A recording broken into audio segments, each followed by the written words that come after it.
All right, good evening. Welcome to the Housing, Health, and Public Safety Committee meeting. We have a couple items on the agenda. Some will be quick, some will be long. We're going to start with, I think, a quick one, which is the heating and cooling centers. Heating and cooling centers are for folks during inclement weather, a safe place for them to go.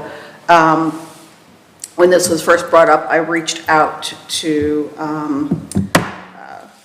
Noah about possibility of doing it either at the rec or the community center. The challenges with both of those locations, one is at the community center, we don't have staff there.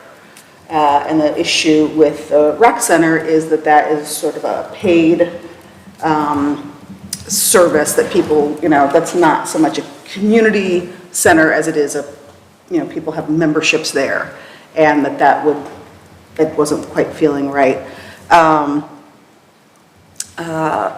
also spoke with the city of Cincinnati, their CRC, that's where they host them, and just sort of chatted about what it looks like for them, but I'm not sure it really translates to what we have available in Norwood. The public library tends to be, some libraries are official heating and cooling centers. The Norwood is not an official one, but I did reach out to Catherine, and she's going to find out. She's putting it up the chain to see if that's a possibility to have it be more formal. Another thing to just sort of think about is that we do have, Norwood's 3 miles, so it's not that far to get to a CRC location. But as of now, we don't have any local. Oh, and I also spoke with Josh, who is the minister at Vine? Is that New City or Vine? Wow, it's in my notes. And he was going to reach out to some other churches to see if that was a possibility. So that's where it's sort of discussions are being made, but that's where it is as of this moment. And I know that you I reached out to Kylie at the Ohio Environmental Council, and so waiting to hear back from her. I'm sorry, which council? Ohio Environmental Council, the OEC. Because I did speak with her previously, they looking at the data just all over Cincinnati and Norwood included. Norwood is at highest risk for heat, for extreme high heat temperatures. As you're talking, church is definitely there. I'm wondering what 2 other options would be if we are having extreme temperatures, like say really hot, middle of summer, school's not in session. If we're having extreme cold temperatures, kids probably aren't going to schools. So I don't know if the schools would be an option for that. They just got updated. They'll have all the HVAC and all that kind of stuff. And what about just office buildings in Norwood? I mean, ones that either aren't even being used or, for emergency purposes, having like emergency staff or something coming in and just having. Where do you think the staff would come from? Yeah, that's. So that's one thing we can talk with. I don't know if it's a state of an emergency thing, something like that, to that extreme. But office buildings that I feel like aren't as occupied now as that would probably be more just reaching out to businesses or owners if they would even consider that. I don't know. Should we, I would think Mary Ronan. Yeah.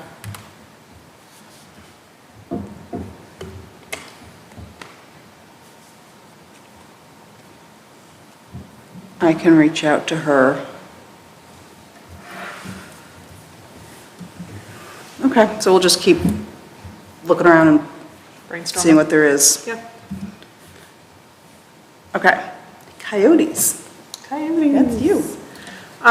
So someone reached out, just concerned about coyote sightings. I know I've seen it on Facebook. I think there's like a separate page for that or something. Just, I think individuals with smaller dogs, worry about that. And it is becoming more of an issue in urban areas. So we pulled up some information. The Humane Society has some really good resources, information on there, and looking at data, I mean, over the last 100 years, like this has been something all over the country that people have kind of taken like it is a problem. The main thing that comes out of all of it is coyotes attacking humans is super, super, super rare. That doesn't happen. And so what the research has shown is, say, okay, we want to kill off the coyotes, or we want to start trying to reduce their populations. Any efforts, and this is going back 100 years, has shown any efforts actually will increase their population size. And so there are other avenues that we can do. I sent everyone a link with some really good PDFs on first, what things can you do prevention-wise. So there's a lot of information. I'll just hit on a few that are reasonable for where we live. So, leaving food outside if you're feeding the street cats that live outside. Obviously that will attract them. The other thing that does is it makes them more comfortable around humans, which is what we do not want. They say, if a coyote kind of comes up to you or something like that, like they're used to being fed by humans. They're naturally skittish, do not like to be around humans, would rather run away and not be seen. We are seeing them a lot right now in January through March because it is their mating season, and so that's when we tend to, as humans, see them a little bit more. They will go after, they usually eat like rats and mice, which is, I think, good for where we live. They will eat larger things like groundhogs and things like that. So if there is a small dog or a cat, it will see that as prey. If you're walking your dog, if it's on a leash or things like that, it will usually not have an issue. If the dog is free, it might go after the dog because it either thinks it's prey or it's being territorial. So the PDFs, again, like if you're walking your dog, have it on a leash. There are cities that kind of have a larger plan, specifically more out in Colorado, I think Oregon. The closest town that a lot of this research has come from is in Illinois on dealing with coyotes in those issues. So there are like coyote proofing fences we can do, things like that. Another great resource they have is how to haze the coyotes. If you do see a coyote making a loud noise, making them uncomfortable to like be around a human, and they say the more that you can do that, the less that they'll, be close by, trying to get into your trash cans or things like that. So there's some really good hazing guidelines from the Humane Society. And if you're walking your dog and you see a coyote, like specifically get the dog behind you, make loud noise however you can, until literally the coyote turns around and you cannot see it anymore.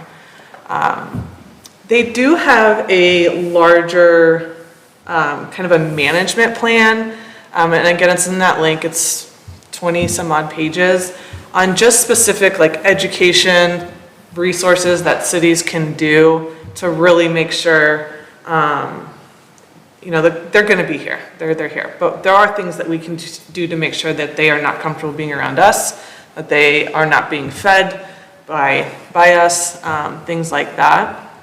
And that kind of can really help reduce any incidents with small dogs. Chickens came up too because we have chickens in Norwood. So there are a lot of structural and electrical things that you can do to make sure that they don't get to your chickens. But basically the more we do to kind of prevent them from eating our trash or the food we put out for cats or dogs, even water bowls, making sure that those aren't available, can really help make sure that the incidents between humans and coyotes doesn't happen. So I kind of wanted to get your guys' thoughts. Again, I had a resident reach out about this. I've seen them, just walking down the middle of the street. We see them on Ellesmere. They're here.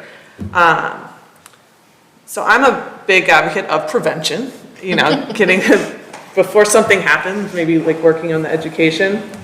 Yeah, do you have a question? Yes.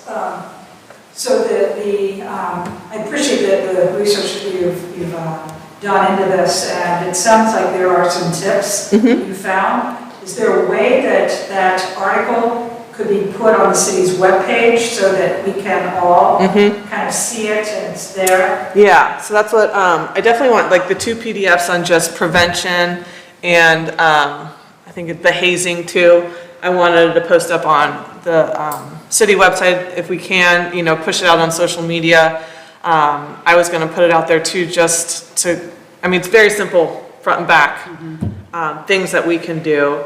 I know there are a lot of individuals in Norwood that do feed the stray cat, so they said, you know, if you do that, make sure it's one time of the day, you are visually there with the food, watching them eat.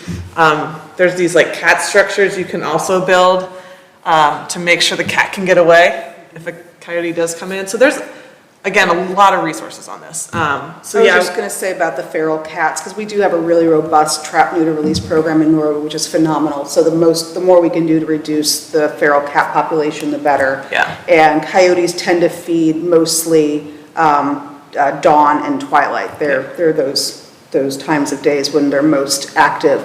So if you do have food out, if you could have it, you know, bring it out before dark. yeah. Bring the water in before dark. Those are the sorts of things. It's unusual to see a coyote in you know, full daylight, although that certainly happens. Yeah. I guess that was just the other thing I wanted to share. Yeah. That, because we do want to encourage the trap, neuter, release Yes. program. That's super, super important. Yes. Yes. Mr. I was just curious, is Cincinnati doing anything or suggesting or have anything since, you know, they got a We're pass in- through Cincinnati? Yeah. You're just looking around, I know like Fairfield has had some issues, that they basically, you know, they're using this, toolkit that the, Humane Society developed. So they kind of put that into like an official, like they have a education program within the city to educate residents. There's also, kind of, basically it lines you up like if you were to build a volunteer group that literally goes out and then also have a data sheets, like we could use See Click Fix where people cite, like see coyotes and we cite it. So then there's this volunteer group that goes out and like hazes them, again, to make sure that don't want to be around humans. I mean, so we could get that extensive of, hey, we want to build this education program. We want to have these resources. If there are people who are interested in this and want to volunteer their time, you know, we can kind of have that task force or volunteer group to that extent.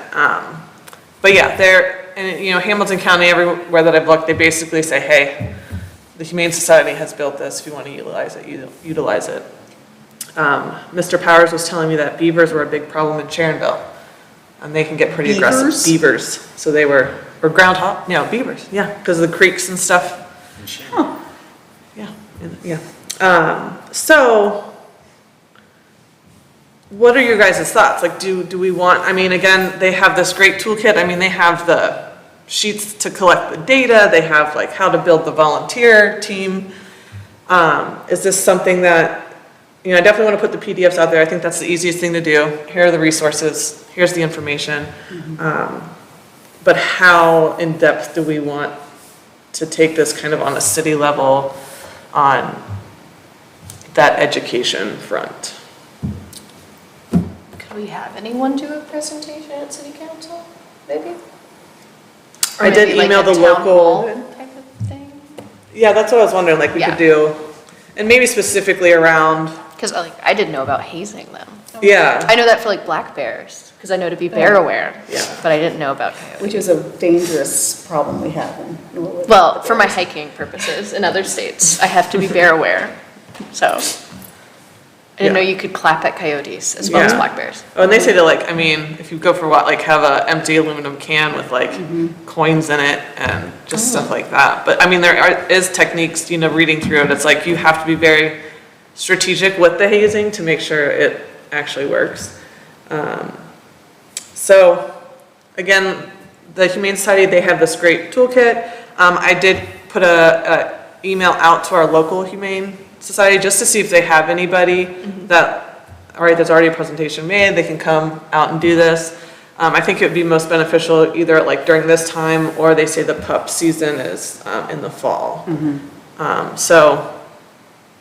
But yeah, I would like to get the PDFs out there just for people to have info-wise. But yeah, there's really good resources if we want to kind of make more of a education program of it via the city.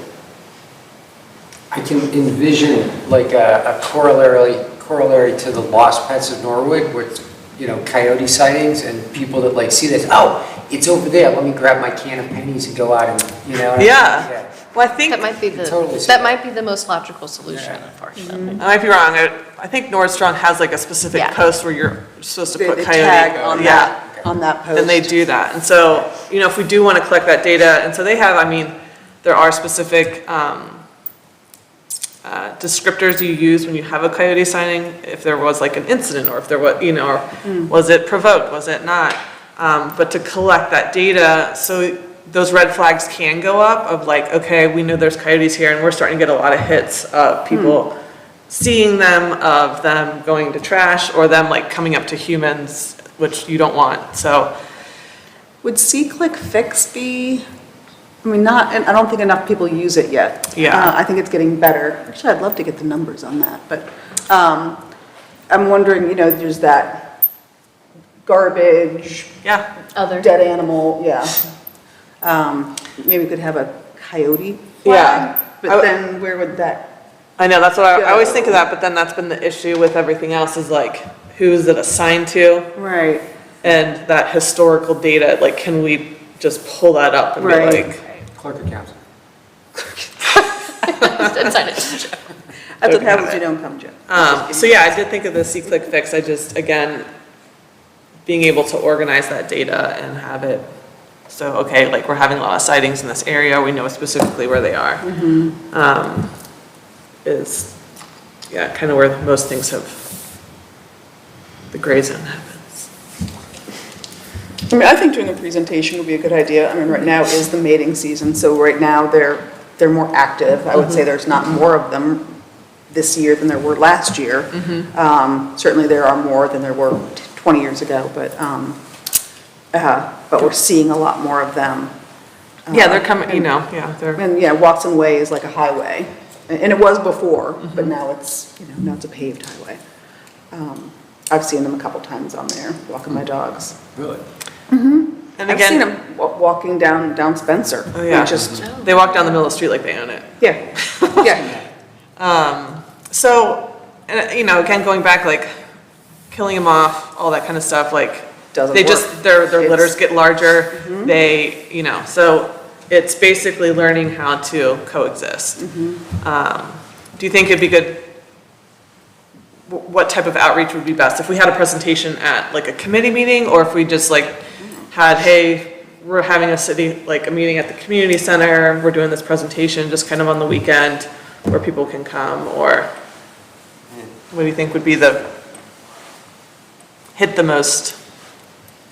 I would suggest at least something short at a council meeting, because just, the idea of, oh, look, they're having a thing, I gotta get up and go there, Yeah, is a little, you'll catch different people. okay, And more people are probably going to watch a Council. full council meeting rather than, and it's pretty simple stuff, it's just, it's not like gonna be a 30-minute presentation or anything Yeah. like that, you could probably I think keep that's a it good idea. 5 minutes, yeah. 5 minutes. I think a general council meeting.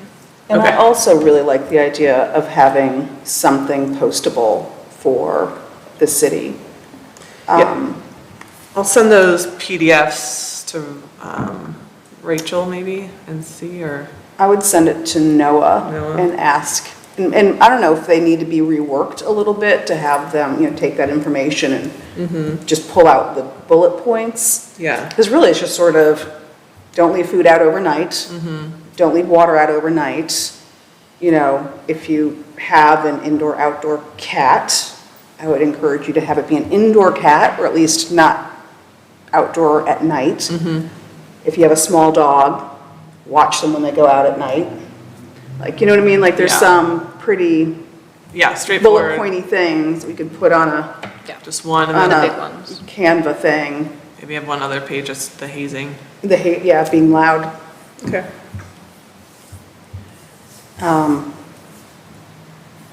Yeah, it would go through Noah Okay, to go to social media. okay. You could always copy Kyle, but if you give it to Noah, Noah will pass it on to Kyle. And if you want help making it look pretty, my intern's really good at that. I am not. I am not either. I am black and white. That's how it is. Google Docs. Yeah.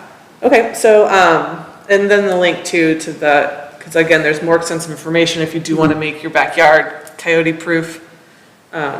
There's specifics out there to make sure they cannot get into your yard. All right, and that's Sweet. all I have for coyotes. All right. Vacant properties. This has come up, and maybe I'll just go ahead and ask Ms. Gary if you would like to say a few words. Is this what I'm assuming this is what you're here to chat about? And if you'd like to sort of lay the groundwork, and then we can kind of talk about it. Yes, and I'm very glad that your committee is considering the vacant properties in Norwood.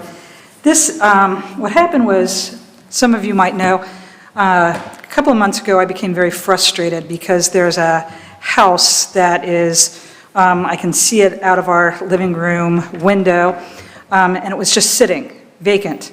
It has been for, now it's been a year and a half, but there had been absolutely no activity whatsoever after some renovation had started. For several months, there was nothing going on, and the place was a total eyesore. So I just thought, what can be done? And I started looking through the Norwood codified ordinances, and sure enough, we have a vacant building statute ordinance.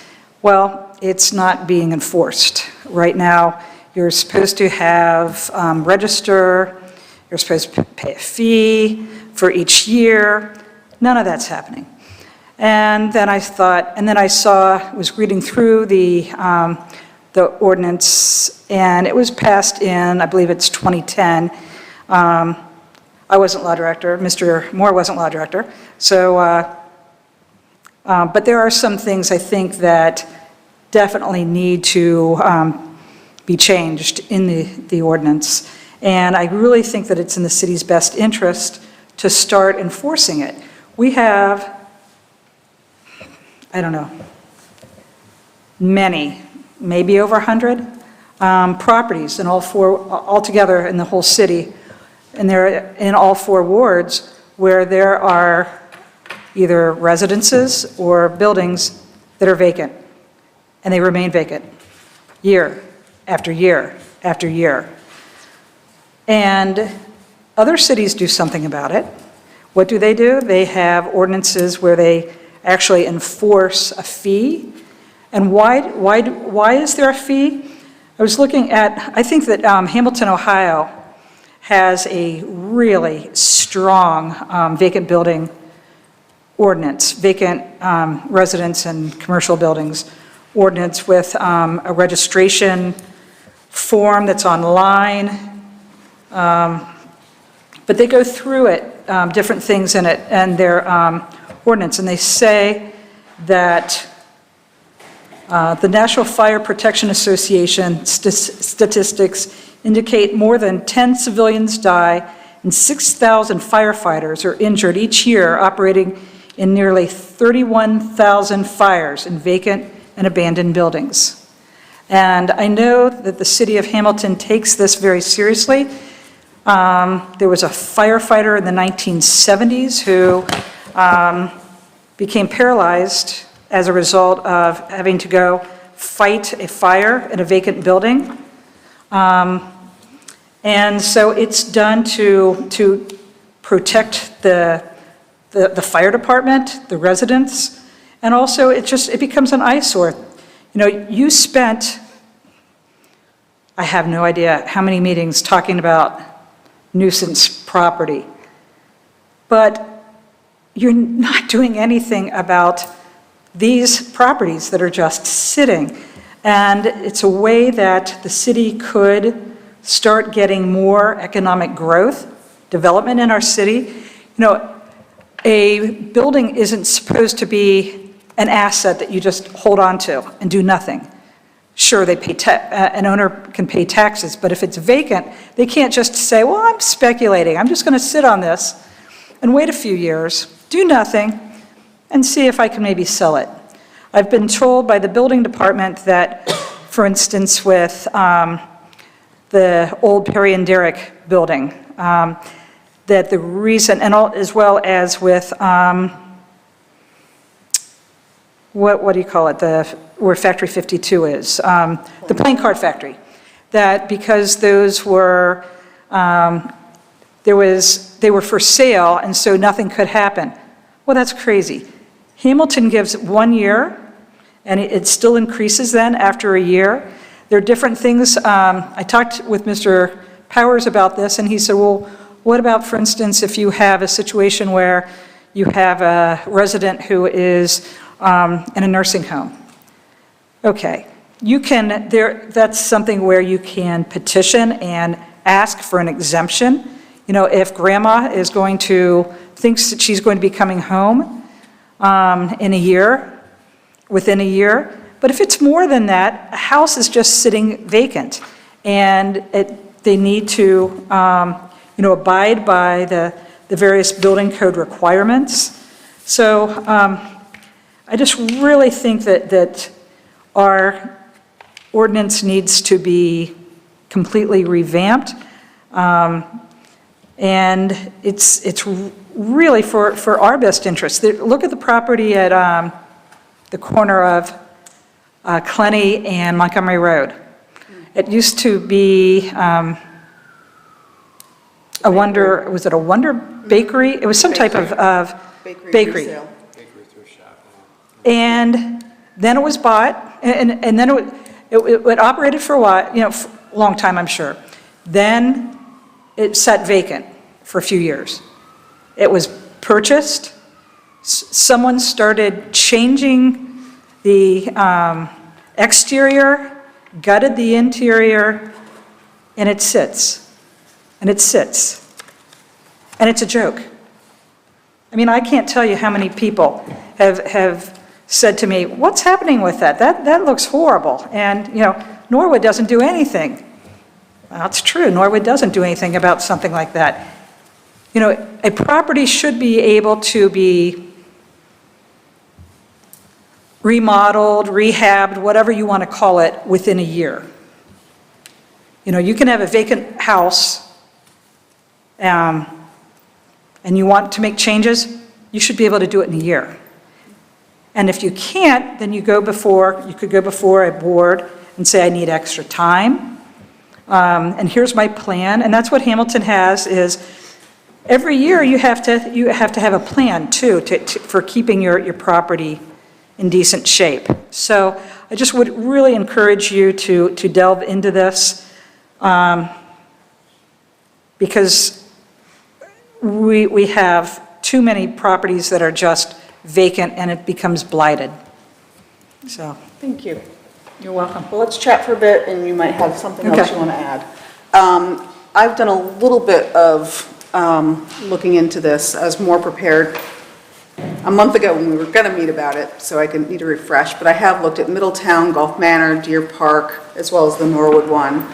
And I think, and this is my understanding, and maybe you can answer this, that two of the properties that Mrs. Gary mentioned, I don't think are covered by the vacant properties because they're being rehabbed or being worked on. And my understanding is that is a different, it falls into a different pot. That was my understanding when I spoke with Mr. Powers. I think if there's an active building permit, but a permit isn't good forever. So I mean, if there's actual work being done, if it stops, then after a certain amount of time, then it would again fall under this. I think is the way it would work. I've I not think that's gone through right. and studied It's the it. building permit. I will say this, just glancing at it, when we passed this, well, I think what it was done, it was folded into the ordinance that governs the building department vacating a property for being unsafe. And so they added this stuff in there. So it's not really terribly coherent when you try to figure out the vacant license part of it.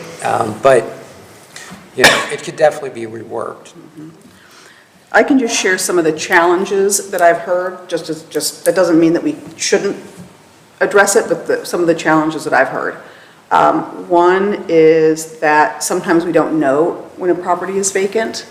Quite often. That there have been times that they'll say, oh, well, that house is vacant, and then like a month later, oh, wait, there's a light on in there. And so it just looks vacant, but it's not actually vacant. So how do we necessarily know if it's vacant or not? So that's one of the challenges. One is right now we have almost a skeleton staff at the building department, and our main gentleman who in theory would be doing this is spending all this time at Factory 52. In fact, I know he was there over the weekend looking at stuff. So that's just sort of another challenge, is who would manage that. Another challenge is, hold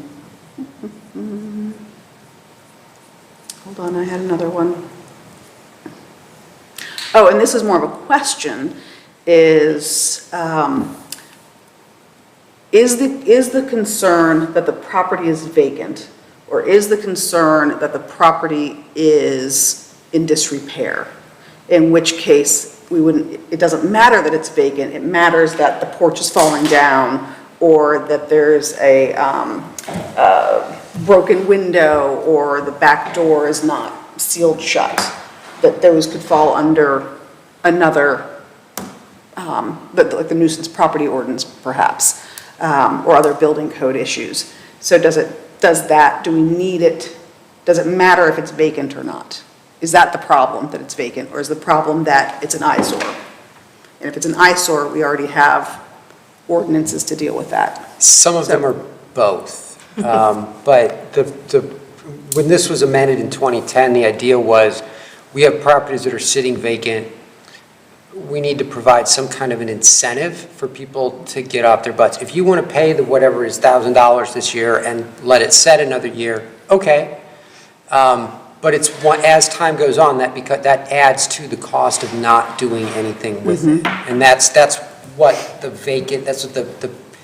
license is about. But yeah, there are also lots of issues, lots of properties that have code violation issues. So, and that's a whole separate, going out there and citing them, and all through that process, you can do that. Yeah. Yeah. When I got the information from the building department, I believe I found 6 vacant properties on their list. So part of it is, again, how do they know what property is vacant or not? I have no idea. And Mrs. Gary said probably hundreds. I have no, or 100, I don't want to. I have no idea how many we have. And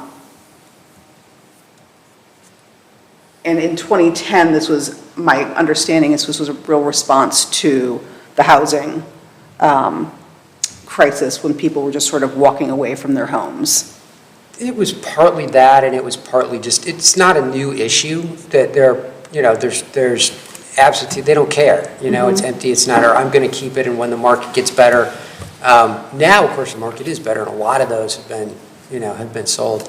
But I'm just going to sit here, I don't know. I mean, we have, tracked down a property owner, and they're like, some of the enforcement people are like, what? Where the hell is Norwood? I had no idea I owned this, kind of thing, and there's others where they just, good luck getting to them. I mean, there are some of those, and if you can, but the ones that are local and you can get a hold of, you can add this, if they're just keeping it for, I don't know what to do with it, I'm waiting to see what the market goes, and this is one more incentive to, like, why don't you start now? Now would be a good time to start. And we at least get something for letting it sit there empty. I kind of see this as trying to prevent, like, rodents from living in a house, prevent the sidewalk from being damp, because those all can be cited under the nuisance. But I would say this is more just like trying to make sure that doesn't happen. That's part of it. It depends on how much, how up on the property, how Yeah. close they are, how much they monitor it, kind of thing, which some do, some don't. Sometimes it's just, I've got a big empty storefront and I got nothing, I can't sell it to anybody. I got nothing, the market's not really there. It's like, well, do something with it.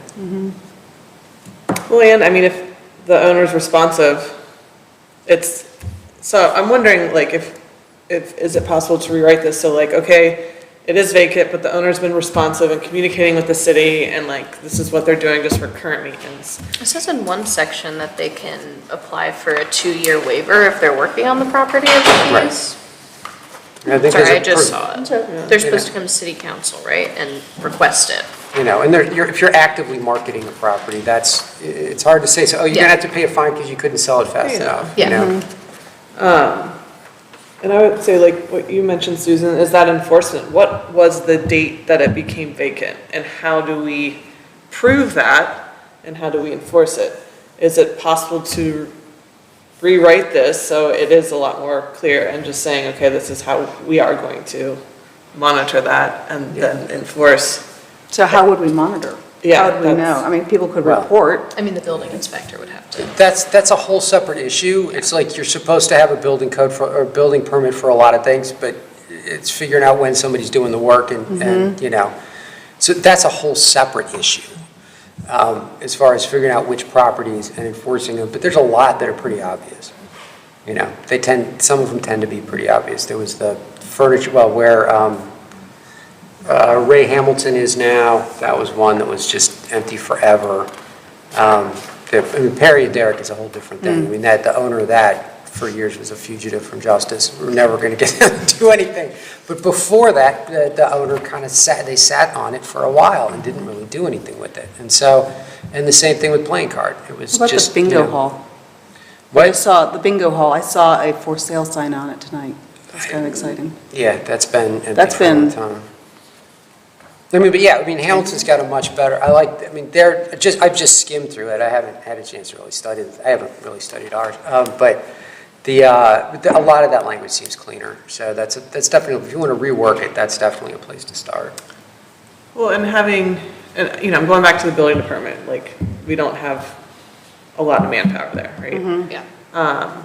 Can we make it so for vacant buildings that are like an extreme, where you don't have to do a lot of digging, like we all know that this has been vacant and nothing's going on here, is it possible just to have enough wording in here to be like, okay, where the city can do something quickly instead of having someone to really dig around and, I mean, we could just put like language as Well, soon as the, I will say the Hamilton, or that's the website they have up. It's got like, oh, and here's the form. So all it takes is a letter. Hey, listen, you need to do this or we're going to have to charge you with something. Yeah. Here's the link to the form to fill out and how to pay the fee. And I mean, it's here's your plan. There's another form for, what's your plan? Here's your plan. And it's really user friendly, which is nice. I didn't even know what the form would look like. If you wanted to get one from our building department, I don't know what it would look like, so.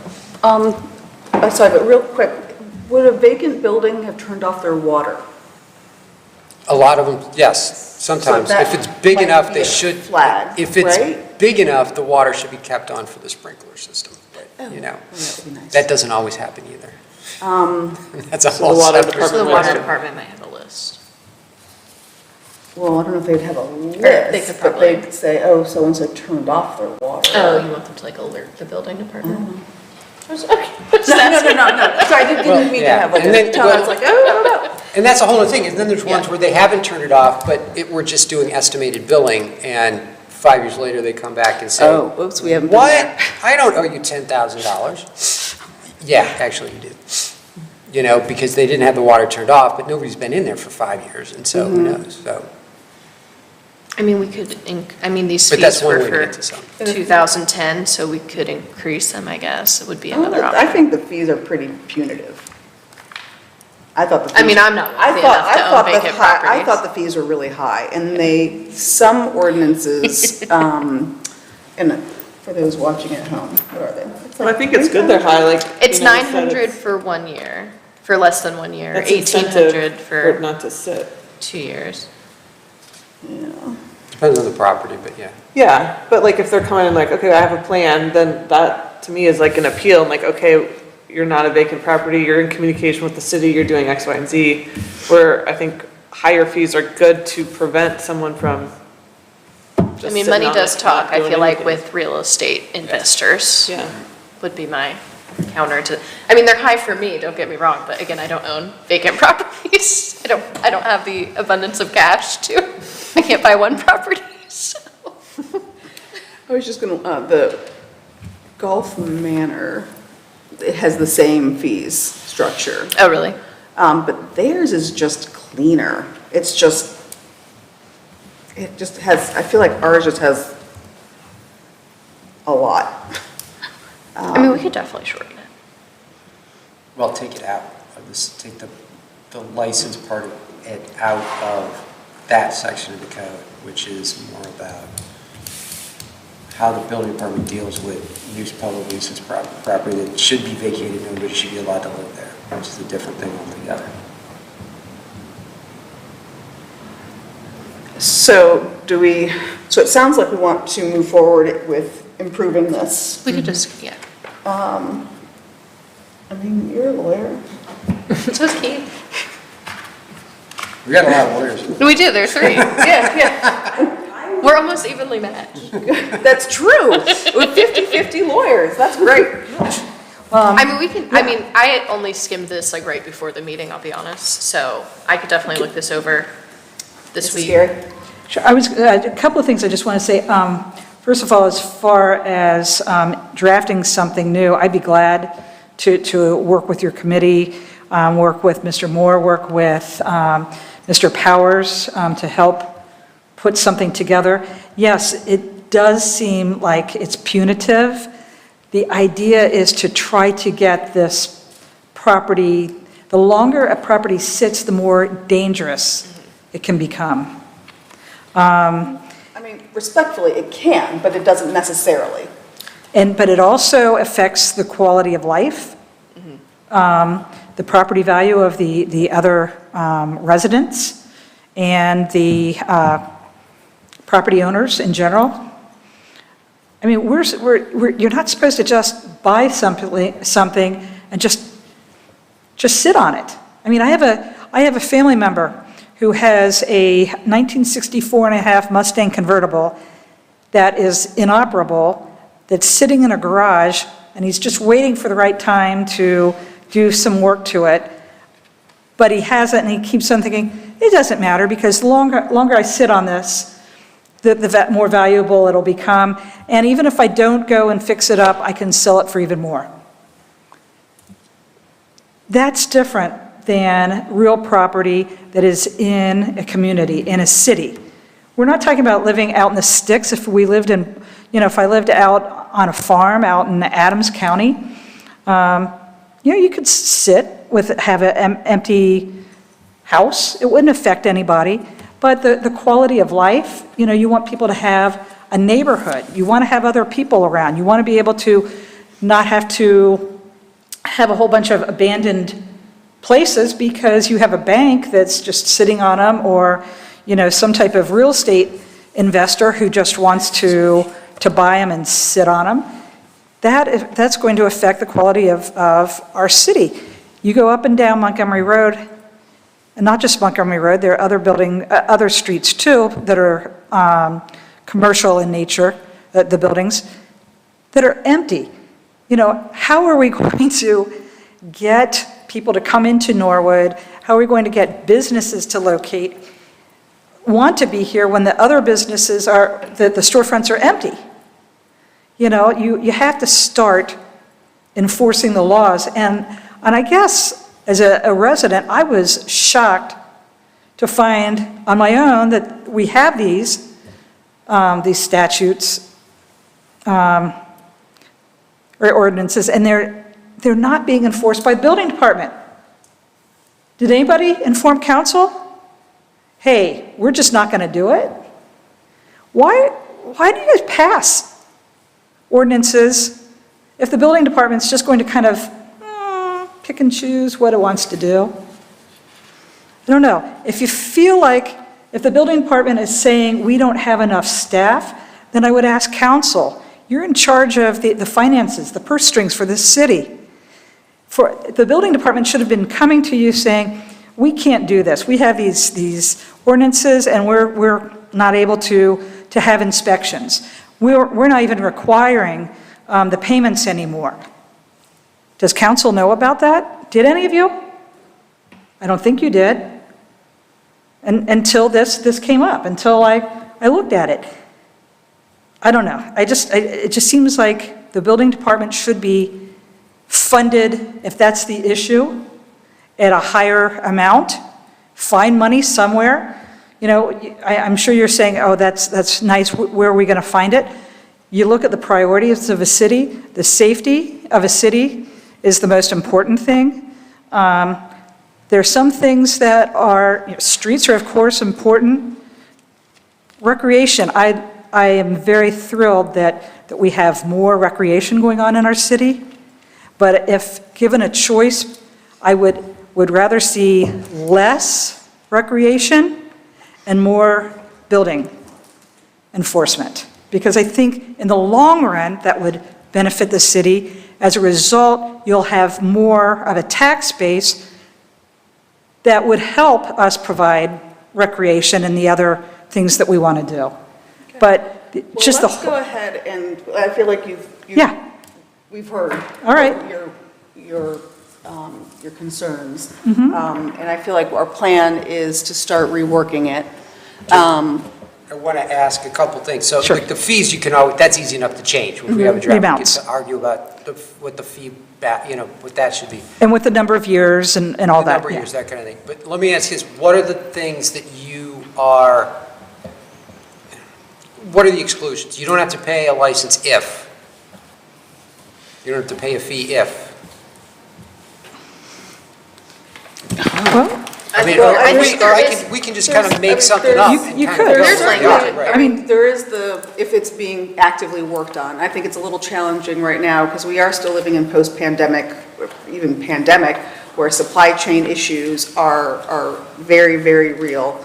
And while some people might be just not caring about renovating properties, some are actively waiting for, like, I can't do this until I get this. I redid my kitchen. So it's like actively, actively So- working on, I don't know, actively marketing? Do you need to have an actual agreement with a realtor in place? I mean, it's that kind of thing, if you got any thoughts on that. but you can be unrealistic with your, I'm sorry. I was just going to say, I have, In the ordinance, they have that. I As far have as the vacant Middletown Golf Manor in Deer Park. They don't let them actively be for sale for most places for more than a year. You know, you can I can vacate my house. We can move down to Florida, and I can just let it sit for as long as I want, and I can put a for sale sign in front of it and ask for 1.5 million. Well, it's actively it's on the market. That's what I'm asking. Do you want that kind of thing, do you want a time limit on that? Do you want requirements on that? Does that even count? Well, here it says, I mean, I think the issue here is like, it Or do- does start with the building department, right? Because Yeah. here it says, and we know there are vacant buildings that aren't being fined. So it says the owner may apply for up to a 2-year waiver of the license fee if the owner demonstrates satisfactory proof, which is Okay, obviously subjective. Then let me start with this. Do you want to make changes in what Norwood's requirements are? Or are you fine with those? We'll just work on a cleaner ordinance? I think this language is generally fine. I think the issue, again, is the enforcement. Because if this is what I mean, we've been on council for 2 years and no one's come to ask for a waiver of a vacant building fee. That's because it's been for years, they don't charge it to anybody. There's no teeth in it. Of course, no Or one's not going to 2 come years, a year. say, Over a here, year. I want to pay money to the city. Some do pay I think you Very, also got that. very I mean, not, few. I'm not going to pretend like it's, So what if it's like but some do pay. a case per case basis, like when someone gets a flat tire because of a pothole and they want to send the bill to the city for us to pay? The finance committee goes over that and we talk it out and say, this was the case, do we want to pay it or not? Could that be something that comes to the housing and public safety community of like, hey, we've gotten these appeals for vacant properties, we want council to review them and see? That's what this says, actually. Yeah. Yeah. I think They're- the issue they're is we're not exemptions. I getting. mean, is that enough? Are you looking Just at? to make it- Which one are you looking at? 1325.07? Oh, this is the City of Hamilton? Norwood. Oh, Norwood, Oh, okay. yeah, I'm looking at the Norwood ordinance. Norwood, yeah. I mean, but you can do things like have exemptions. Yeah. And have them very clearly defined. Yeah, What if if we- we're going to work on putting together, like, we're going to make a clean ordinance, I just want to know what your thoughts are on what should be in it. If you're fine at this point, because you either are not familiar enough or you think they're okay, we can go with the ones that are already in our ordinance and just make it a cleaner version of that. We can do that. I just wanted to know if anybody's got, Yeah, no, I don't, absolutely, this should not be the way, I don't know. I think it might be worth calling some of these other municipalities and asking how their process works. And that might pop up, oh, actually, I wish we had done this, I wish this was in it, or this is something that we always do. You know what I mean? There's that, Mr. Powers has it. Yeah, it's not, I already have everything off there. Oh, It's not- just those, it's just Okay. a couple ordinances, there's no Actual, dialogue about okay. it. But, I would be happy to call, I could probably even call all three of them. And I'm sorry, what one do you have in front of you? I have the city of Hamilton. Hamilton. Yeah. I don't have Hamilton. It's super. It's wonderful. Well, I really like the Middletown one. So, I think we can kind of, but I think that maybe we call Hamilton, Middletown, Gulf Manor, Deer Park. Gulf and Manor, if you want to talk about it, the actual application of it, Gulf Manor and Deer Park might be better. They're more similar communities. Yeah, Hamilton is a pretty different community. Yeah. That doesn't mean that the ordinance isn't useful, but the application might be a little different. I think the city of Cincinnati has one also. Yeah, they do. They do. You did mention that. So. Yeah, no, they're a whole different animal as far as they're just, Yeah. they're so big that I was trying to think, how do honestly, we... Similar. Right, And right, I- apples to apples. yeah. And I wouldn't say Cincinnati's really on top of the vacant building issue, so, No. But there's some other communities that really are, and they benefit from it. So, how about, so I guess there's the two things. One is the ordinance, and the other is the application, or the enforcement of it. I think it's important that whatever the ordinance is that we have the capacity to enforce it. But we can start with I can A start cleaner. with a cleaner version of the ordinance. And then the question of enforcement, will it be, has it been, can it be, is it different? So I think right now, the challenge is, I don't think they literally don't have a person who could do this, is my understanding. Can we, for maybe not next housing meeting, but put it on there to have the, someone from the building department come in? And we can I think that's a good idea. go through everything and just hear from them on like, these are the whys. These are our barriers, opportunities we have right now. Just so we understand where they are at. Okay. Okay, so what I'm going to commit to is contacting these guys and just asking about how they find out if a building is vacant, and the application of the ordinance. And then you just want to start working on making it look Work on some language, yeah. pretty and See what I can do. sweet. Any other thoughts? Do we still have a building appeals board? Well, there's, I'm assuming that's the- the Board of Zoning the- Appeals. yeah. Would be the Okay, they same, I call don't it know. building appeals in here. Well, God only That's what knows. the ordinance provides. Is that I defined don't in think here we anywhere? I don't think which, where you at? Yeah, we don't have that. It's in 132512. 1325, We should have numbered these pages. In the appeals section, and then it says they can appeal this to the Norwood Building Appeals Board, which I think is confusing, because like I said, the waiver section goes to city council, so that's we just- could definitely find some uniformity. Find a way to make it more uniform is what I should say. That is interesting. A question. The Hamilton ordinances provide that the enforcer of this basically is the fire chief. And I'm wondering if maybe that would be something that the city could do, is because vacant buildings are definitely a fire issue. Is there personnel available in the fire department that would be able to kind of enforce this? I did speak with Chief McCabe and sent him not only the Norwood ordinance, but the other ones that I had. And these are his thoughts in no particular order. He's not as concerned about the vacant property issue. He's not as concerned because he feels like the rapid increase in property values that overall, compared to 2010, they're not as sitting as long. He says obviously there are. And then he talks about the safety issues. And to my knowledge, there isn't an identified list of vacant, sorry, I'm reading his email.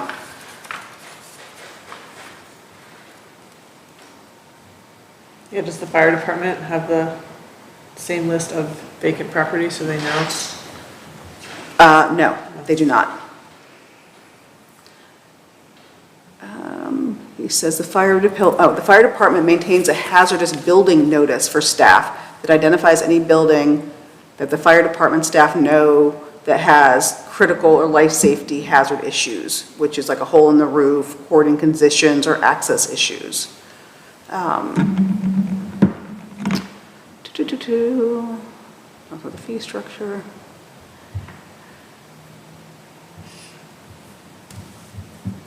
I mean, one of the things that cities require, some cities, is like a lockbox on these buildings, so that if the fire department does need to respond, they can do it quickly. I mean, that's something that I would suggest that you consider putting into your ordinance. But there are ways that you can, like with finding out that the water and electric usage of a property, and let's say someone, as long as they're cutting the grass and maintaining the property, I don't think, even if neighbors don't see anyone come and go, it doesn't seem like anyone's going to be complaining. But if you have a building that just sits vacant, especially a commercial building, that is going to attract attention, and that's going to be bad for the community, because you're not going to have a business in there. So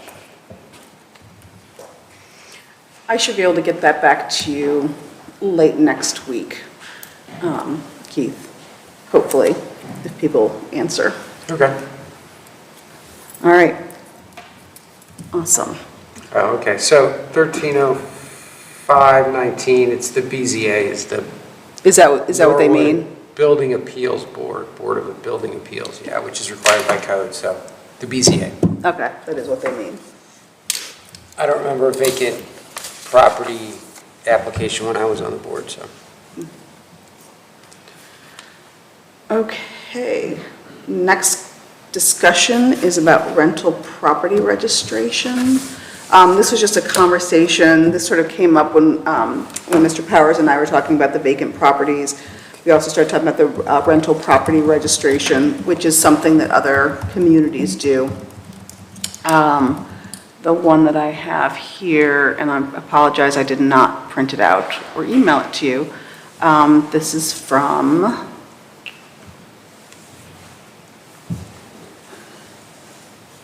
maybe Silverton? No. It doesn't say on the document. That's not helpful. Does it say? No, it doesn't say. All right. But the thought behind it was Springfield. There we go. It's about protecting the public health, safety, and welfare, eliminating blighting condition, identify owners of properties, and enhance property values in the city by raising the standards of the city's rental properties, which represent about 50% of the households in the city, which is actually about, Norwood, I think, is 40-some%. It's right about there, yeah. Of rental properties. And I know that, Alexis, you were doing the landlord-tenant thing, and it's like, how do we find tenants to share this information with? So just wanted to sort of throw this out as a thought to start gathering that information and what you guys thought about that. I think that's generally a good idea. Because I know sometimes with like blighted buildings, if we have out-of-town landlords, it's hard to get a hold of them. And I think policy-wise, I think it's actually a great idea. It's come up too with student housing as well, so it's come up there a lot. I think it'd be good. Can I? Absolutely, sir. Doesn't Norwood already have this law? Exactly. It's on- That's what my name was up. You have a certificate of occupancy. You guys don't know that? We do not have a registration program. We have a You- residential rental It's not certificate being- program on the books There you go. that was abandoned because there's absolutely no way there's not enough hours in the day to follow the requirements that are in the code, which So they're supposed to have it has to be inspected every 2 years. It's Impossible. We had that discussion with Mr. Shelby, and he talked about when he was doing it, that there were some benefits of, he definitely found electrical issues that prevented fires and things like that. But yeah, he said there was an issue that came up where someone thought it was,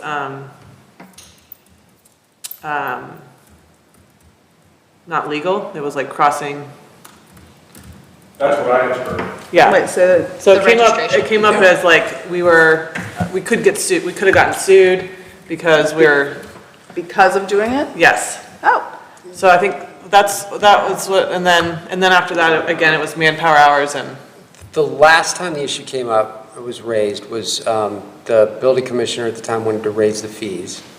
And when we went from 20 to whatever it was, to $45 a unit, that was like the end of the world. But the conversation was, okay, we're doing this, we got 9,000 rental units in the city, 3,000 rental, like, buildings that are rental properties. You can't do it. You can't inspect them. You can't inspect 1,500 a year. It's impossible, because it's not just you go out and take a look. It's you go out, you take a look, oh, this smoke detector's off, this fire, whatever extinguisher, and then you gotta come back. You just have an appointment to come back, and then you gotta usually have to come back again. There's no way. There's absolutely no way to have enough people. And when we got the numbers of people that actually had rental certificates, it was something like 1,500 units, less than 1,500 units out of the, thousands and thousands that we had. And so, because there was no effective way to actually do it, it just stopped doing it. It's my understanding, is what happened. There was just no way to do it. At the time we had them, it was great. I mean, when I was on council, I get a call, this place is a mess. And be like, okay, let me call the health department. Let me call the building department. Do they have a rental certificate? Is it active? No, they don't have an active rental certificate. Well, that's a basis to vacate the property.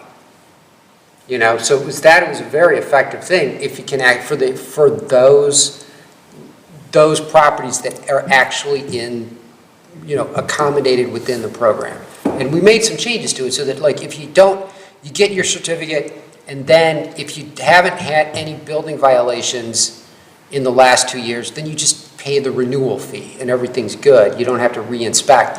But even at that, there just is not, you got 2 people and they have full-time jobs without this. And so we get down again to, we need a lot more people in the building department if you're gonna actually have these kinds of programs. Now you can set up a different kind of rental certificate program where it just has to be on record, not have any active violations, and you have a local agent for service of process. You could do that. But again, when I talked to Noah about this, my first question was, somebody's gonna have to process however many thousands of pieces of paper a year, and just make sure you can do that before you set that up. what did you mean by local? Service of processes, so it's like an agent, registered agent. Oh, like For example, if it's owned by a corporation or an LLC, right, you have to have a specific person, and a lot of properties are not owned by people that live in Hamilton County. And so we gotta have somebody local that there's been a violation, we are going to cite you to court.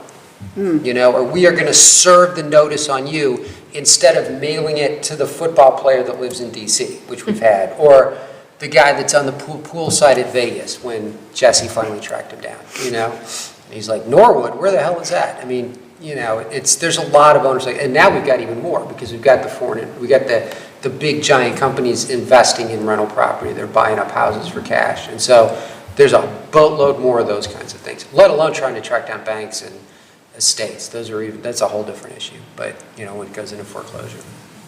But that's really, you could set up a thing where it's more of a paper process. It's more of a, you're going to pay a thing so we have a record of who you are. Contact information. And yeah. that you can lose that you can lose that active certificate process, like a certificate of occupancy, if there are problems on the property. I mean, that's a possibility. But that's a conversation you got to have with Noah and the building department as far as, you know, who's going to process all this stuff. Yes, ma'am.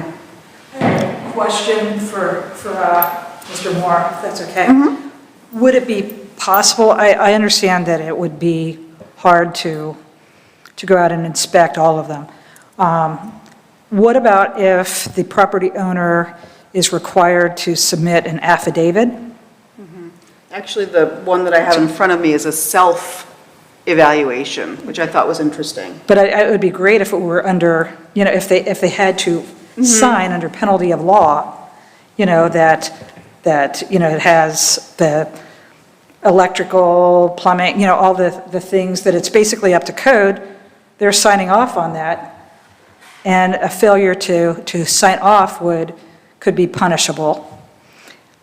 And also, if they sign off and they haven't complied with it, and they've put their name on it, I mean, my gosh, they could be prosecuted for that. And that could be like a misdemeanor or something. That's a possibility. You'd have to make a really clear checklist. Yeah. Yeah, I mean, I don't know if they've done it in other places, but I'm just trying to think of what we could do to, but I mean, because I don't know if I could certify that my house has no building code violations, you know what I Right. mean? It's like, it's going to be a blanket thing like that. you're That's not running your house out, though. You know, but even so, like to know, there's a lot of people that I live upstairs in a two-family that I rent out the first floor. Like those people are not necessarily going to be able to, if we're going to, you know, Right. you know, that penalty of perjury. But if there's you know, here's the things that matter. Here's the checklist Yep. of stuff. And yeah, I mean, that's potentially doable. Say, you know, I hereby certify that my property, you know, it meets these requirements, and it turns out that that's not accurate, then you lose that, and yeah, I mean, that would be a part of the registration process anyway, Right. I would think, to say something along those lines. Right. But to have a checklist, you absolutely, you know, you certify, and I guess you could get an affidavit form, like a sworn signature like- on that, so yeah. It looks like the Springfield one exempts owner-occupied dwellings. Right. Which I don't think is a bad idea. That's what I'm saying, yeah. If you're not renting out Yeah. your own home, that you're living in, yeah. Well, it exempts owner-occupied single-family or owner-occupied two and In three and addition four to, families? in addition to single-family. Okay. Single-family and owner-occupied dwellings. And I guess if there's an electrical problem, then you'll burn up too. Yeah, So I think, that's your incentive to not kill yourself. but then you got to certify that you're actually owner-occupied. But he'll have something to say. Well, I would like to start with history, if I may, so that we don't end up trying to relive what's happened in the past. And feel free to jump in here, because you were there for most of this. And that Norwood's had a rental registration for years, and the building department took care of it. 3 people on staff.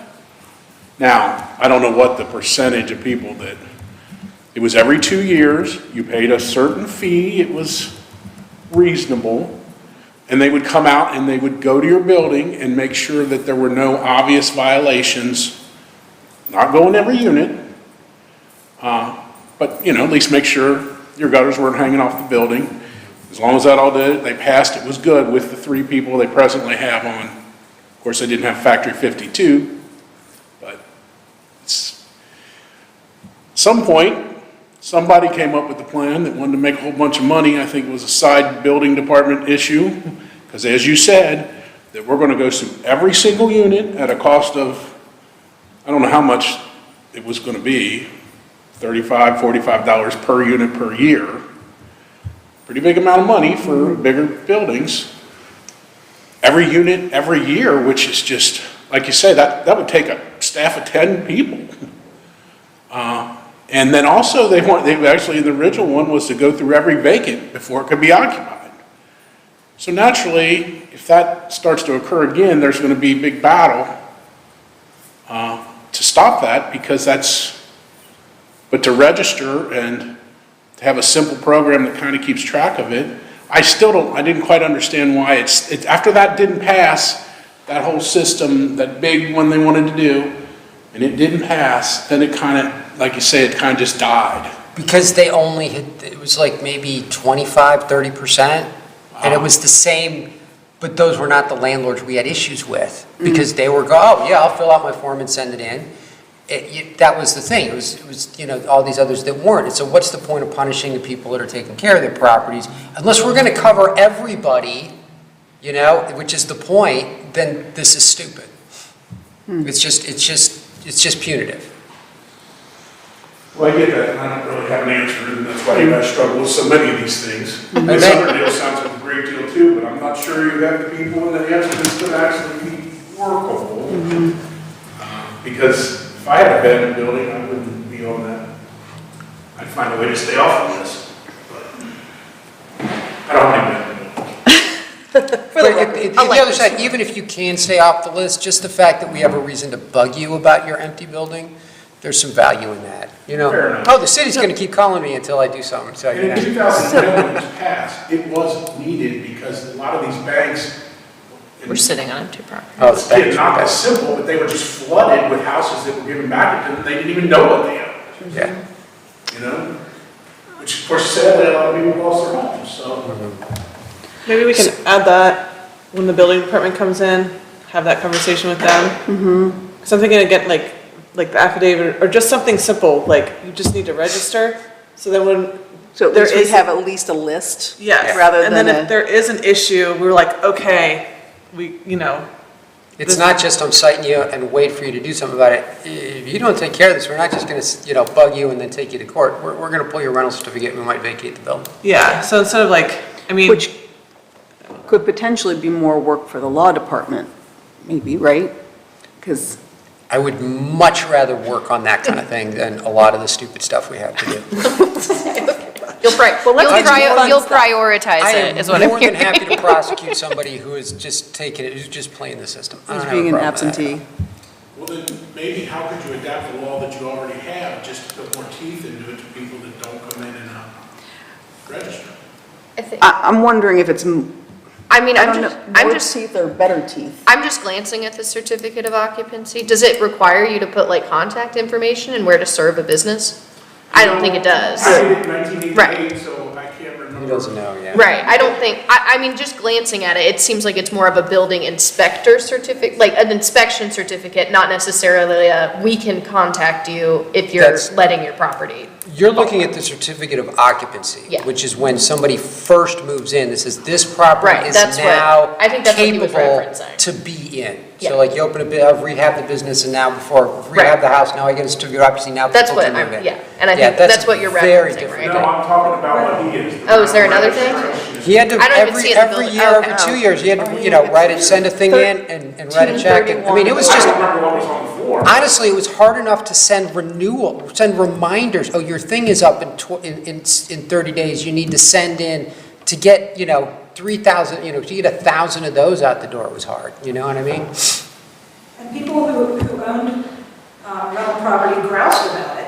Yeah, They didn't like it. Right. Because they had to jump through some hoops, but the hoops have a good reason behind it. yeah, well, the landlords that lived here or Oh, you know what, it were does close to say here, on here and then that- Charlie Tassel would come and complain about anything. And then Charlie Tassel would come and complain about anything we wanted to do, so. Well, one thought, I mean, our ordinance says every 2 years. Is that too aggressive? Would every 3 years give a little more breathing room since we've got 9,000?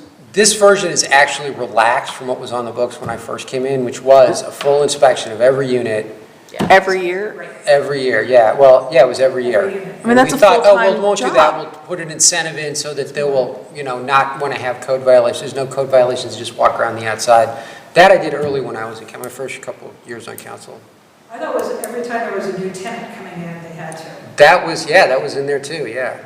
Yeah, I don't see that in the current one. No, Okay. because it's ridiculous, tracking that's impossible. No, how It's often? just impossible. But Yeah. that's what it used to be. Yeah, so the landlord would have to call it the building department and schedule an appointment to have them come out and certify that it's habitable, that it's okay. Before, when the landlord's really, somebody moved out, if I don't have somebody else in here in 30 days, I'm losing money. So that's like, to actually try to schedule that with the building department, get all it done it's just not realistic. And how are you it's hard to enforce too. It's like, we check our records, is it the same tenant that was in there, the last time we were out here? So Yeah, we've that's hard. basically stopped enforcing this. Yeah. Is the issue. Okay, so we want to, I can shoot over the, what did I just say, Springfield one to you Yeah, that'd guys to be take a look at. Would it be smart to It's- offer an option for tenants to report maybe through an online portal? I think one of the requirements here that was in here is that you have to have a statement of tenant rights in every Oh. unit, Oh, something like I've never that. received one. Something like that. So, I don't know, it's something, I think that we thought about, I don't know if it was actually in there, may not be, Yeah, yeah. I Or at don't least see it in contact, here. maybe contact info for the building and health departments, Tenants' rights. And then, I don't like it, but. Yeah, of course. I don't blame you. you don't want us getting squirrely, getting any ideas. Any property owner just comply. Okay, so I'll shoot that over to you guys to look at that one, I and actually then we would love a can, tenant reporting option, if we are gonna edit this ordinance. Yeah. I'm just gonna throw that out. I'm a hard yes on an option for tenants to report their landlord's contact information. yeah. We just want something on record as Yeah. the person, Yeah. and,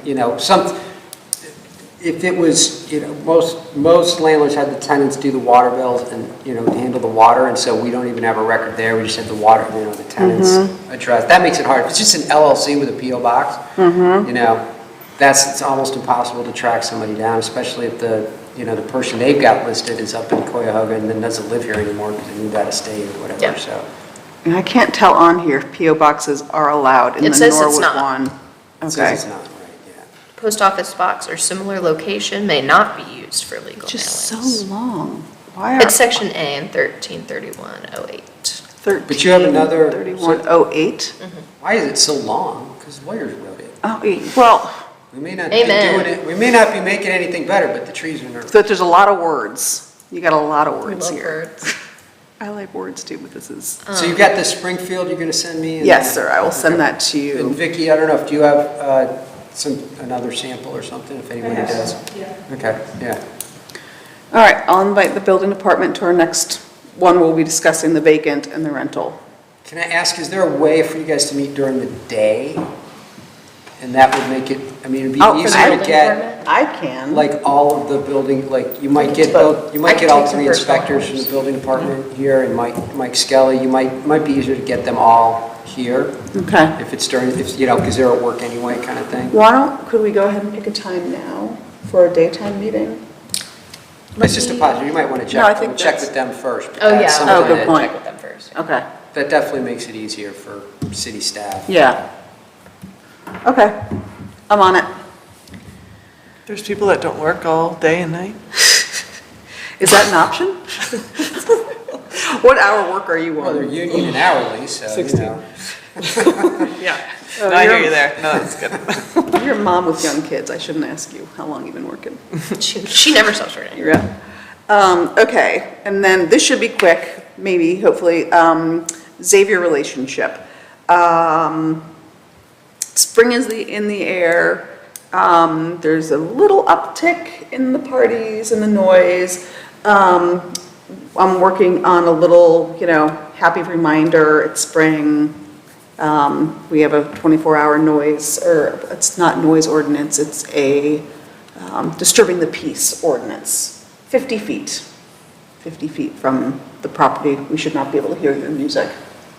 So I will reach out. So once we have it together, I'll send that to Xavier and ask them to do their social media blitz on that. I did have a lovely encounter with some students the other day. There was loud music, and I went over, hey, this is who I am. The guy was so lovely, super apologetic. Oh, we have a friend in from, he said, I've got a friend in from Cali. And then the music was off immediately. And I reminded him that I'm also his council member and that, you're also a resident of Norwood and if you need anything. And I think that's the message I want to continue to share, is that while we have people living here for however long, they are a resident of Norwood and have the responsibilities and rights therein. And so that worked really well. I also understand if people aren't comfortable doing that, and you can absolutely call the police and, just call 911. Unfortunately, we don't have that backdoor number anymore. And I do, every Monday, I get a list of the complaints, just sort of see what's going on. Is there a new student ambassador? Yeah. Okay. Oh, Natalie. Oh, okay. She's new. Well, I was going to She's- ask, because she's graduating. Yeah. She's next month. graduating. I thought So this she- semester they picked a new one. I could be wrong. There's not a new one yet. Okay. Yeah. I was wondering, sorry, I keep adding No. stuff to the next meetings. But before she leaves, I know we talked previously of just to kind of get a summary. I know, again, new position, but we just wanted to get some kind of feedback from her on like, this was great, this is What worked, what didn't work, this what is- did you do? Yeah, this is what I foresee, things like that. Would you like to ask her to Yeah. come to a meeting? Yeah, I'll reach out to her, but I think, we should schedule that sooner before. Before she's gone? Yeah. We are also working on the Salvation Army truck for donations. I also talked to Xavier. They have done that in the past. And unfortunately, they found that they're getting lots of junk. And it was just garbage, which is unfortunate. Fingers crossed, we could get a better collection of things. So we're throwing around a couple dates. There's one date where the end of classes, and that could be a big move out time. And then also there's another bigger move out at the beginning of the summer. So maybe doing it twice. I'm not really sure where we would put the truck. Would it be on Clinney? Would it be on Hudson? Would it be? Did they want to do it this round, or do they want to do like the truck like the active truck? Instead of, are they talking about like leaving a truck and then people can put whatever on it? Correct. So when I met with Captain Cleveland and his crew last, one of the individuals who I think he organizes, kind of like if you were to call and be like, hey, I have a couch, that he organizes, okay, we'll come pick it up and do this. I'm wondering if having them more active like that, maybe just the first few years, Rather than a truck, and then have them. and have like some of the volunteers like, okay, this is a good couch, we'll take it, instead of just like showing up and having a truck full of garbage. Just a thought, like to ask the ambassador, because this is the kind of thing that, my kids, well, my younger ones, not in college, it's exactly the kind of thing students do. We want to be green, we're going to encourage recycling, that Xavier would drive this thing for all of their students, no matter where they live. Especially, college kids today are like all green, and you'd think that would be something that a decent number of them would, don't take it home, but if it's still usable, Yeah. we'll take it. AMVETS, Salvation Army, Goodwill, whatever it is, we've got, drop off, bring it to campus. And you're not going to get the furniture that way, but you might get lots of other stuff. Yeah, and that's something, I know we I mean, I talked to don't know. Natalie a little bit on, but there's other, like Miami University, they have it to the nth degree where like they open it to the community and they have laundry detergents, like, things like that are half gone instead of throwing it out. Community can come in. So that's kind of where the conversation started with Salvation Army, but I would love to see like, if it's the student government, or I think they have a recycling, when you got the trash bin out, that kind of came up, if they have like a recycling committee at Xavier.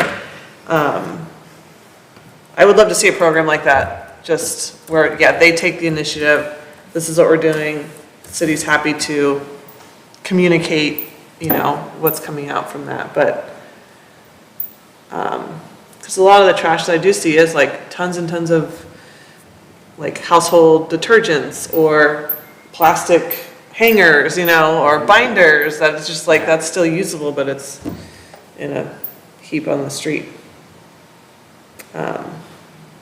So I'll talk to Natalie about that too, just where she thinks Xavier might be able to take more initiative on that. They do have a charity box for St. Vincent de Paul. I don't know how often that's used. It's behind Coleman Hall.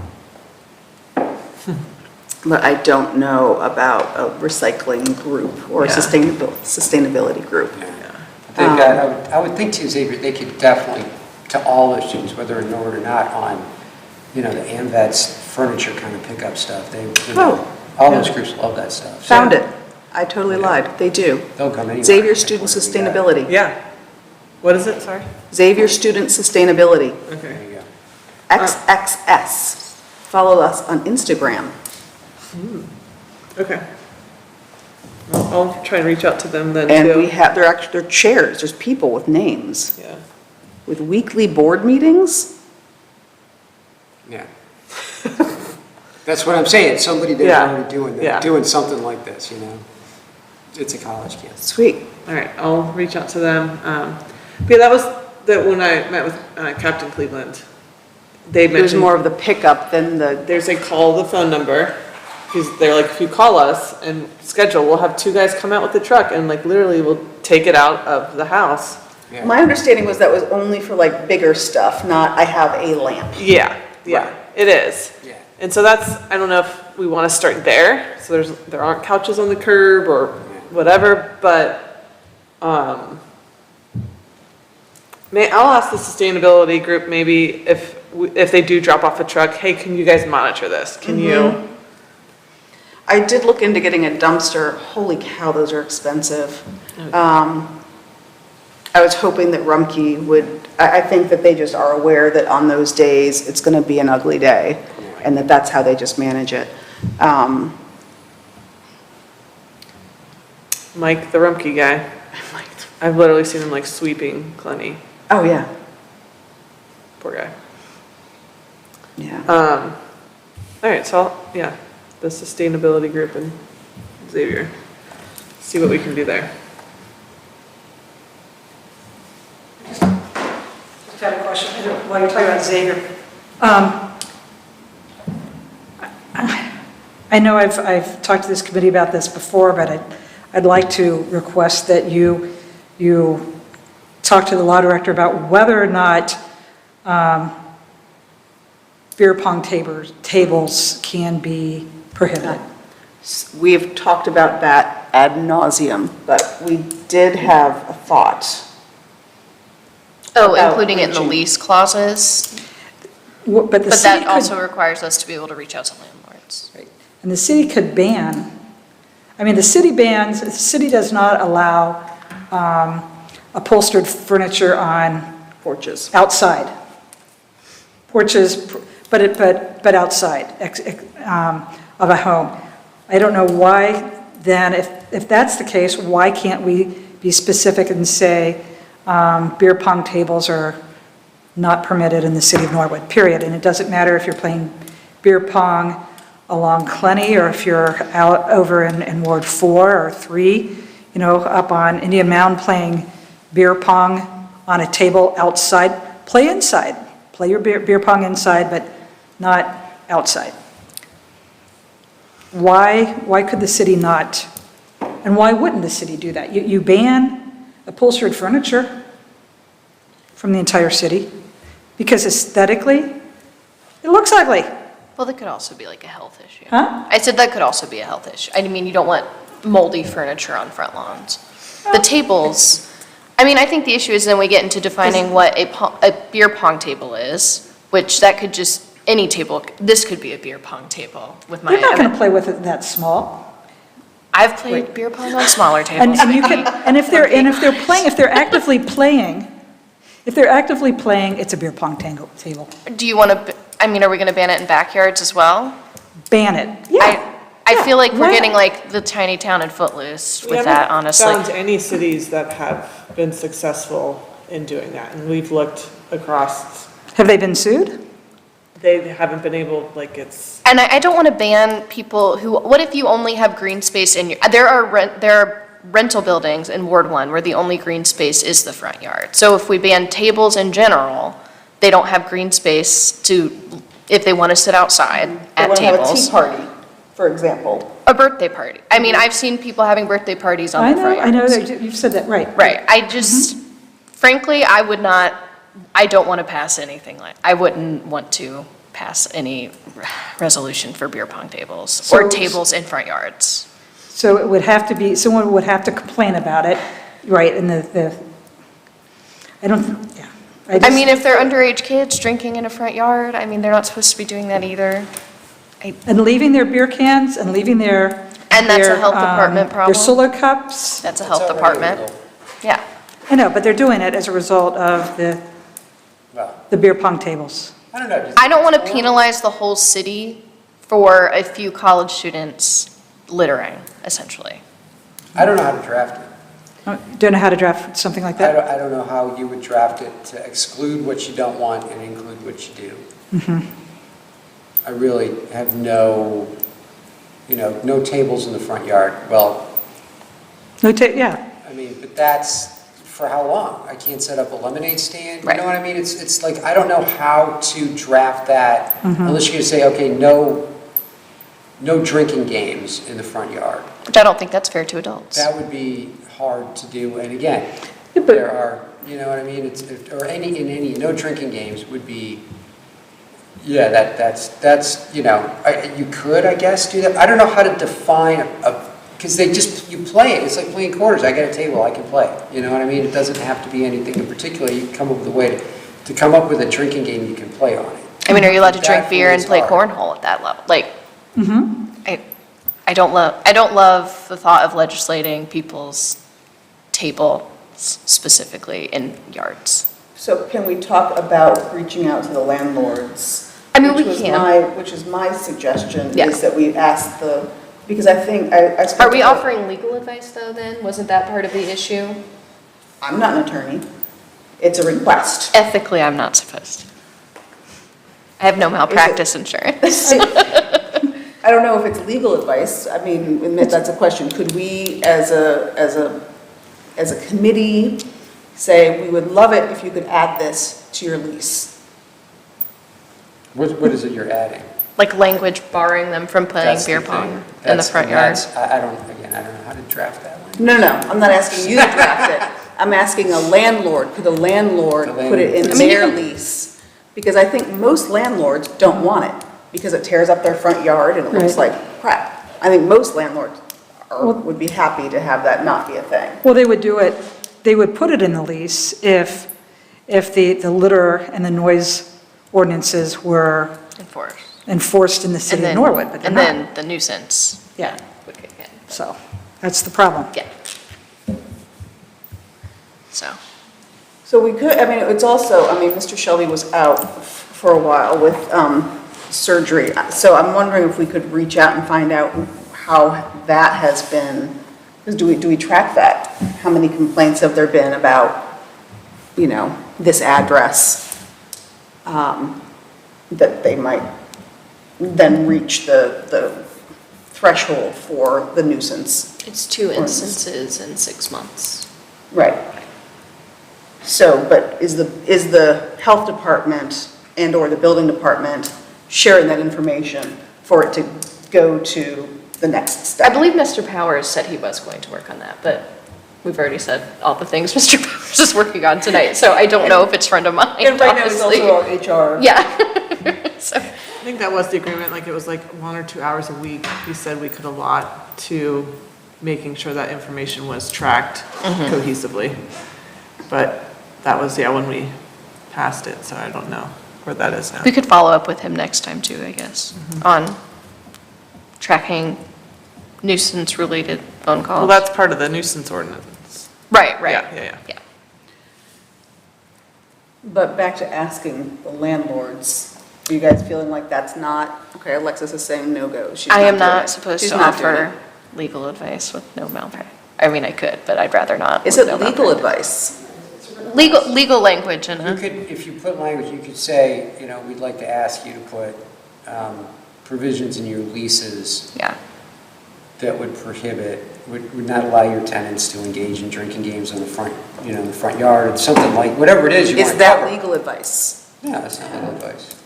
I think You're before asking you them had to do sent me something. specific language. Legal advice would say, so. Someone did. Oh, Sorry. well, And saying like the city can't do anything about this right now, but this is what the city can do with our nuisance ordinance. This is what we can't do, Yeah, but you can A reminder. direct that in your lease with the tenants and put that in there that,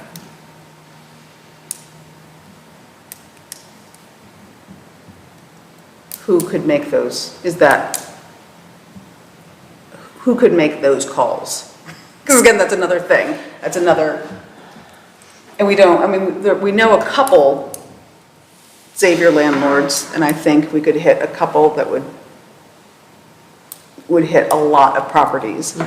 I have no idea what their response would be, I don't either. if they would be happy to do it, or if they would, can reach out and ask.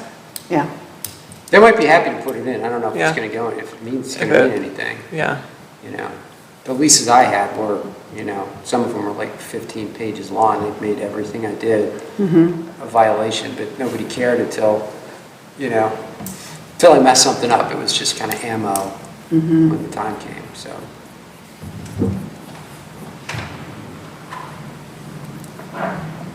I can try to call the landlord I know in particular.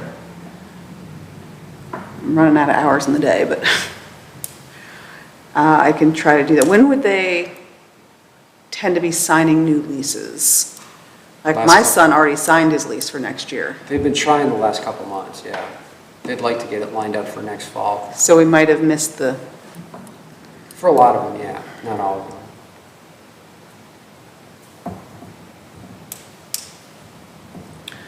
okay. Every time you see a Xavier house for rent, there's the number to call, right? They haven't leased it yet. I've seen some signs recently. But they just went up in Mortimer. Oh, really? The for rent signs. Do you want to shoot me the numbers? I can glance around. But just to be clear, that's not, if I make this call.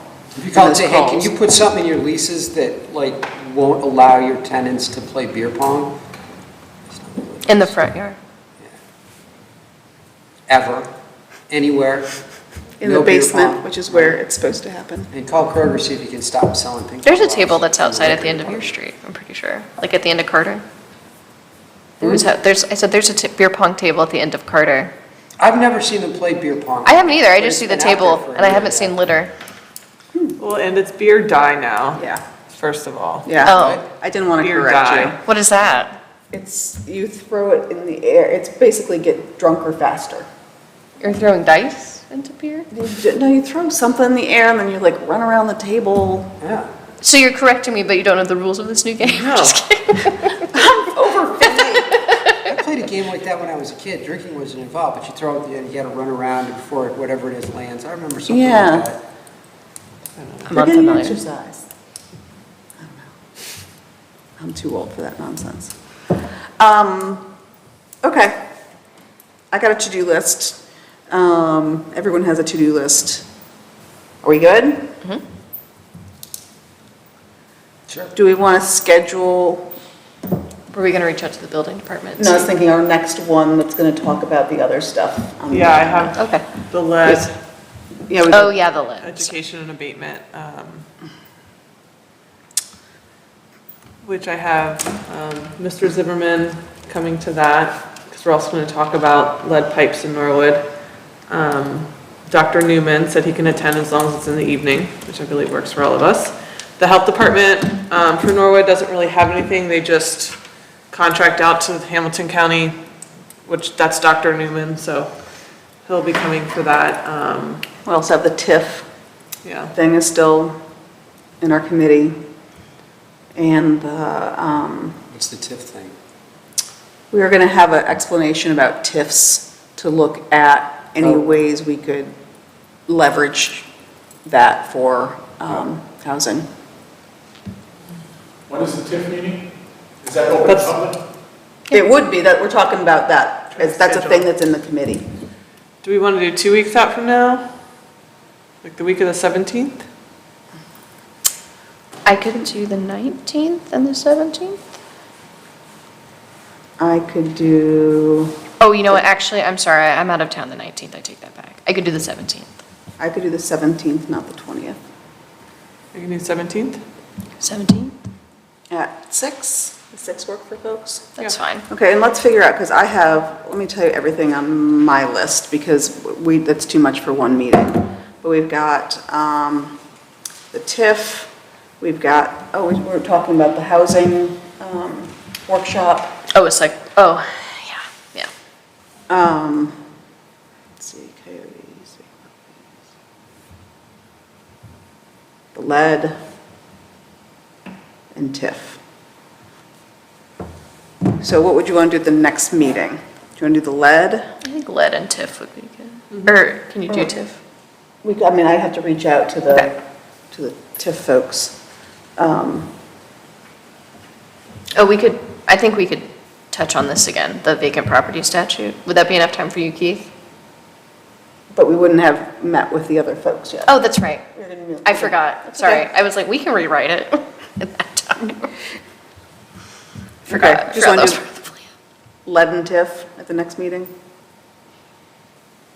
which will be on Monday. It sounds so much more fun than it will probably be. Sorry, back to this, Monday, 17th? April 17 at 6 PM. Cool beans. All right, we gooch? Awesome. All right, thank you, everyone. We are adjourning.